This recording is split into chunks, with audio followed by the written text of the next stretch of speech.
Saudações pessoal, tudo beleza? Espero que vocês estejam bem, espero que vocês estejam animados e que estejam também se aplicando nos estudos agora em casa, porque pelo que nós estamos percebendo, esse isolamento social e essa ausência de nós nas instituições de ensino, nas escolas, vai demorar um pouco ainda, tá?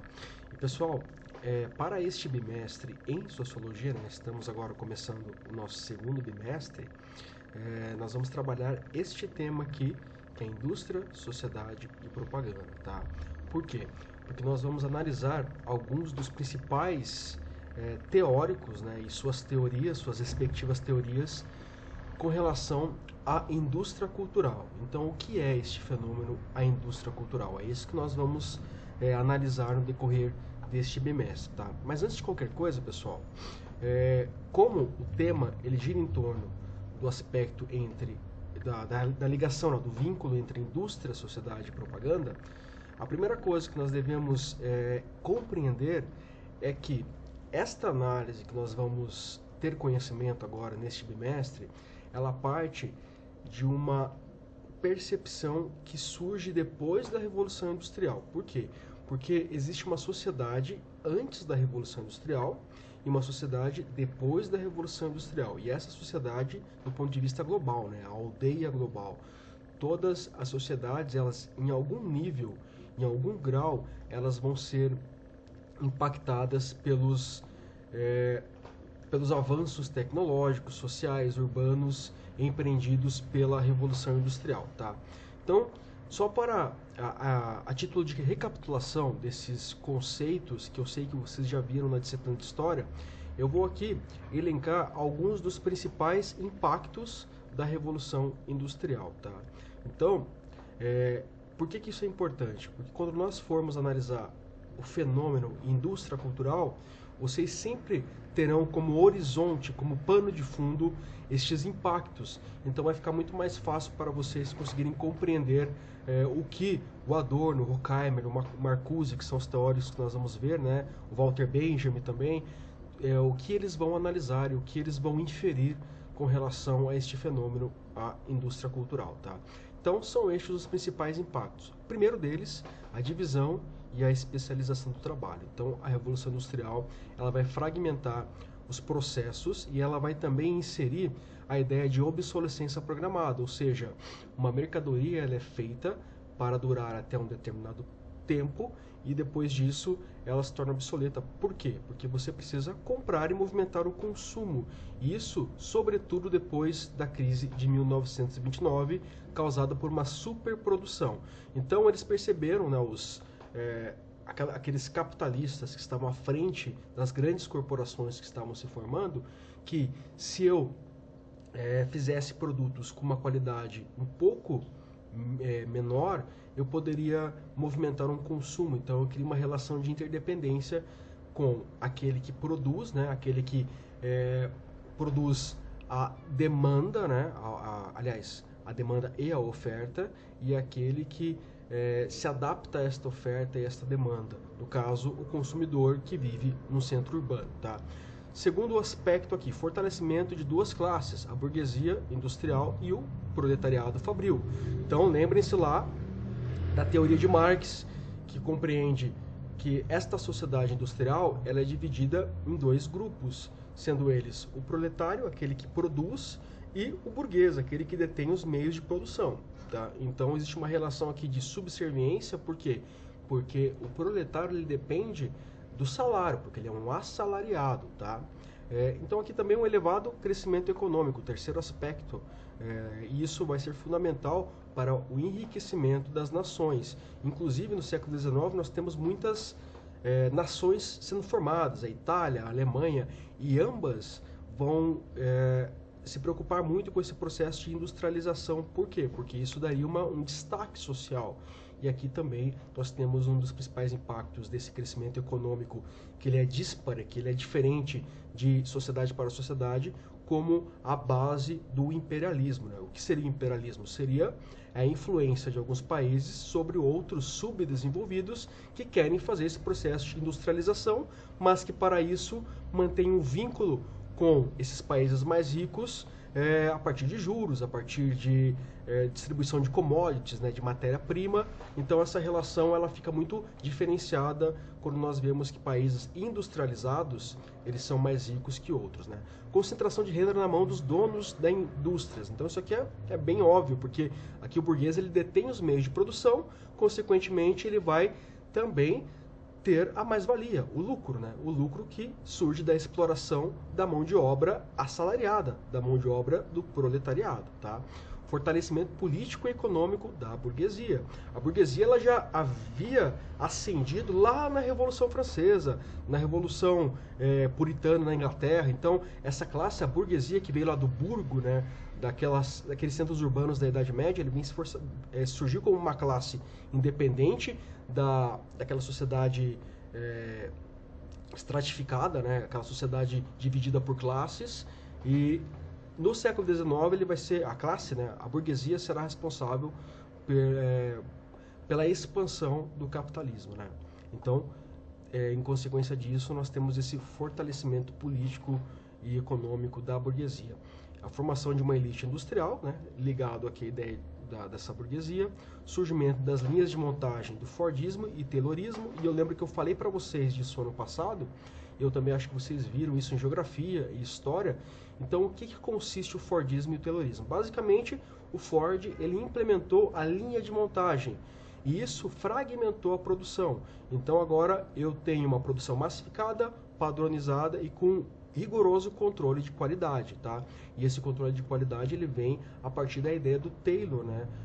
Que vai padronizar a produção e também controlar o tempo. Daí que vem, inclusive, a frase tempo é dinheiro, tá?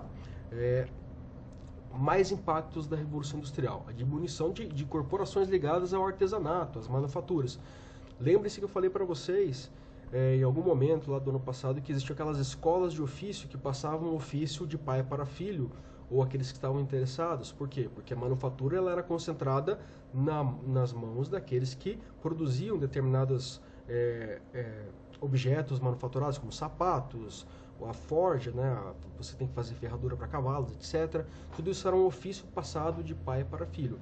Com o surgimento das indústrias, essas escolas de ofício elas ficam em segundo plano e aos poucos elas vão se tornando algo inacessível. Por quê? Porque compensa muito mais você comprar algo que está padronizado, que produz de maneira massificada com um preço mais acessível, porque você acessar esse tipo de manufatura que é feita a partir de um único sujeito, de uma única pessoa que vai produzir aquele artefato, aquele utensílio, fica muito mais caro.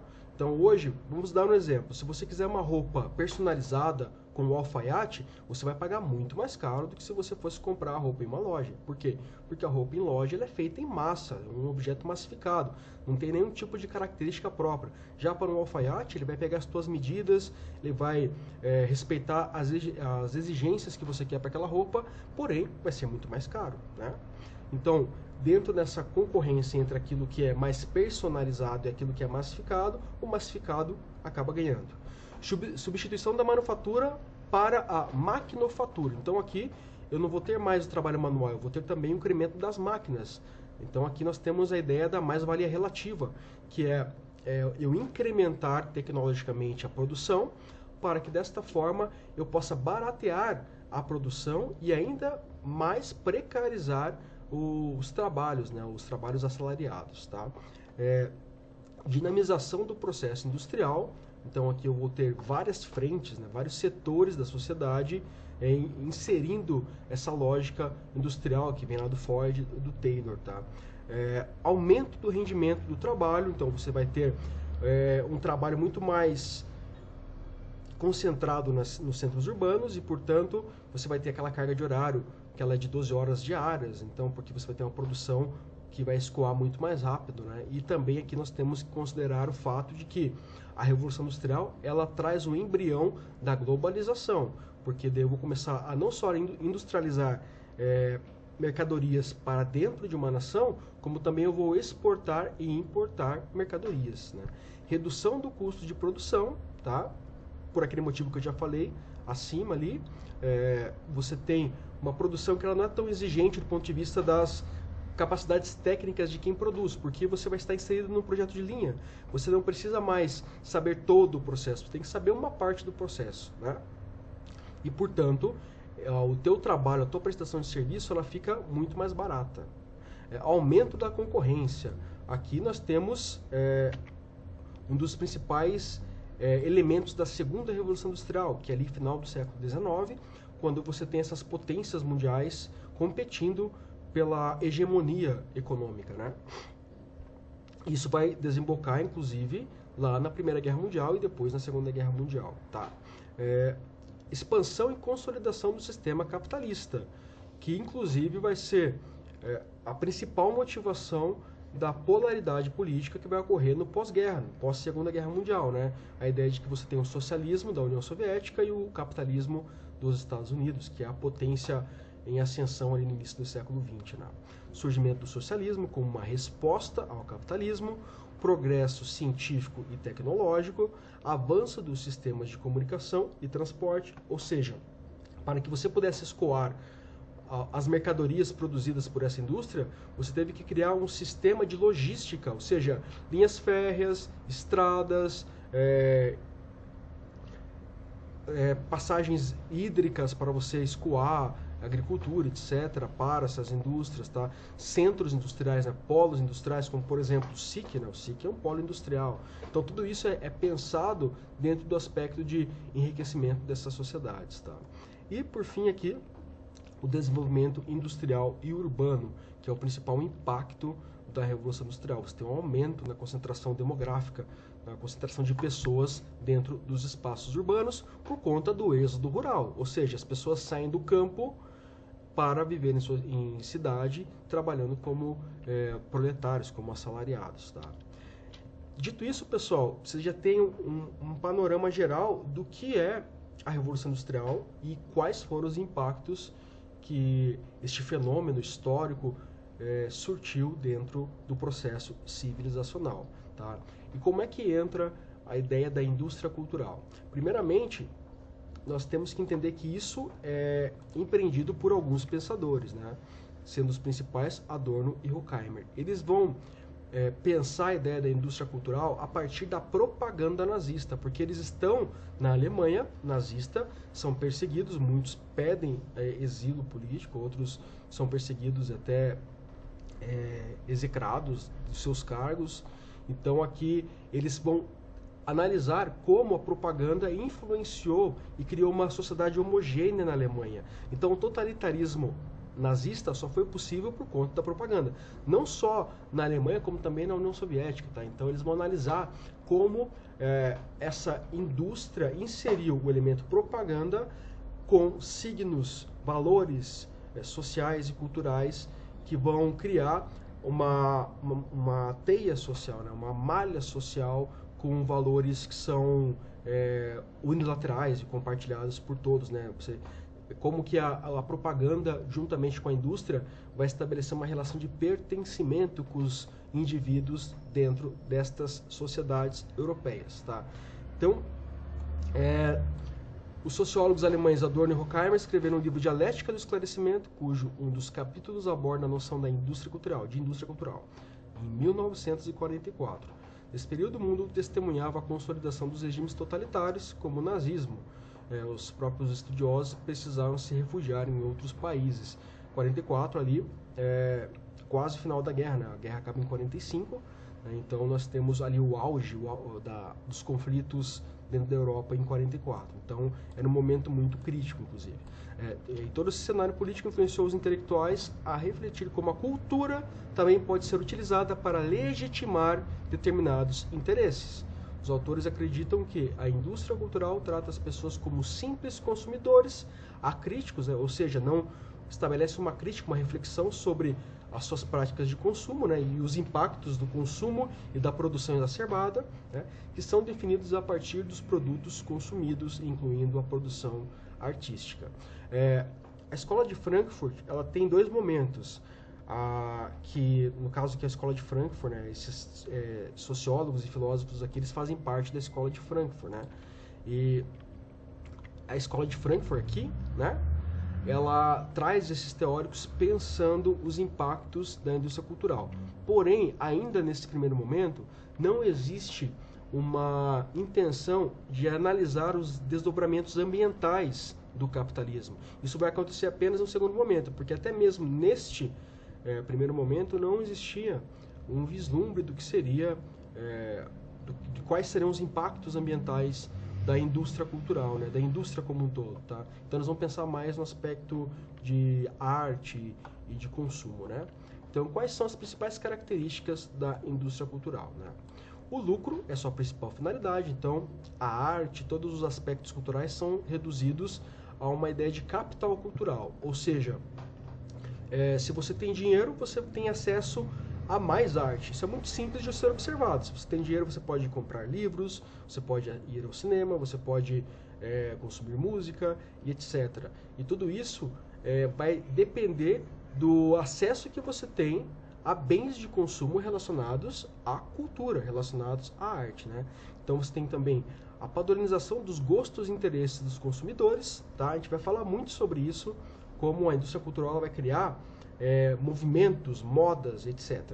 Massificação dos produtos, né? Então aqui a moda também vai trazer essa concepção de massificar estilos, características e percepções de mundo, produtos fáceis de serem consumidos, produtos que eles trazem características cada vez mais práticas. Por exemplo, você vai hoje em algum lugar, sei lá, numa feira, e você tem lá tipo a banana descascada, por exemplo, né? Ou a banana lá em bandejinha. Então isso é uma coisa que a indústria cultural ela traz algo que facilite a vida das pessoas, porque isso também é um atrativo, né?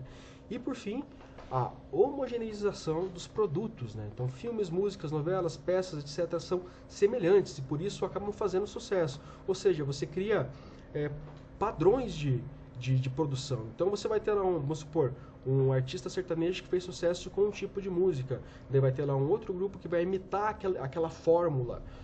Isso vale para todos os gêneros musicais, gêneros artísticos, gêneros de moda e etc. Tá? Então, pessoal, essas são as principais características da indústria cultural. Tá?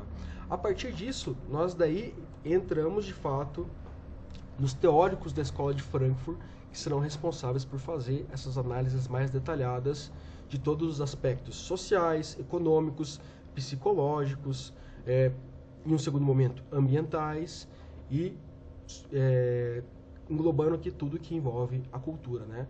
Então, isso nós vamos começar a ver na próxima aula, tá? Então, a partir deste bimestre, nós vamos ter contato com esse tema. Então, para esta aula só, eu trago a título de contextualização e introdução qual era o contexto, né, e qual era o objeto de estudo destes teóricos da Escola de Frankfurt que vão analisar o fenômeno indústria cultural. Beleza, pessoal? Espero que vocês estejam bem, cuidem-se e até a próxima aula. Se tiver alguma dúvida, vocês podem encaminhar a mensagem que eu estou à disposição, tá? Cuidem-se. Até mais, pessoal. Um abraço.